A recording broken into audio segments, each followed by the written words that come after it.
ட்ரம்பினுடைய முதலாவது ஆட்சி காலத்துல ட்ரம்ப் அமெரிக்கா வந்து ஜெனீவா மனித உரிமை கழகத்திலிருந்து விலகி இருந்தது என்றால் அது வந்து இஸ்ரேலுக்கு பாதகமான ஒரு அமைப்பு என்று சொல்லியிருந்தார். பிறகு அவருடைய ஆட்சிக்கு பின்னர் மீளவும் அமெரிக்கா மனித உரிமை கழகத்தில் இணைந்து கொண்டது. தற்போது உல உலக சுகாதார நிறுவனத்திலிருந்து அமெரிக்கா விலகிவிட்டது.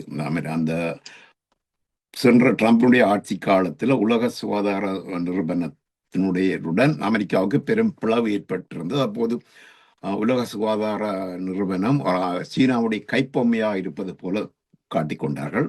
அது அப்போ உலக சுகாதார நிறுவனத்திலிருந்து விலகியது. அது ஒரு புறம்.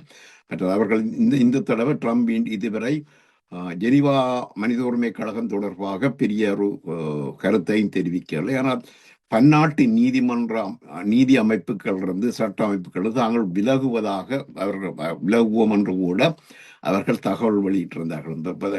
பன்னாட்டு நீதிமன்றத்தில் 2 பன்னாட்டு நீதிமன்றங்களிலும் தற்போது இஸ்ரேல் வந்து குற்றஞ்சாட்டப்பட்டிருக்கின்றது. அது ஒரு மற்றது யுஎஸ்ஐட் என்ற ஒரு உதவி நிறுவனம்.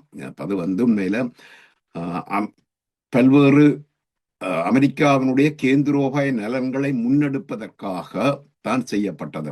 பல நாடுகள்ல ஆட்சி மாற்றங்கள் போன்றவற்றுக்கெல்லாம் அவர்களுக்கூடாக செய்யப்பட்டிருக்கலாம் என்ற குற்றச்சாட்டும் இருக்கின்றது. அப்ப இந்த யுஎஸ்ஐட் என்ற நிறுவனத்தை கிட்டத்தட்ட இல்லாமல் செய்து விட்டதாக சொல்லப்படுகின்றது தற்போது. அப்ப அதன் விளைவு வந்து பல நாடுகளில் இந்த தொற்று நோய் பெறவர்கள் வறுமை அதிகரிப்பு போன்றவை அதிகரிக்கின்றதுக்கான வாய்ப்புகள் இருக்கின்றன.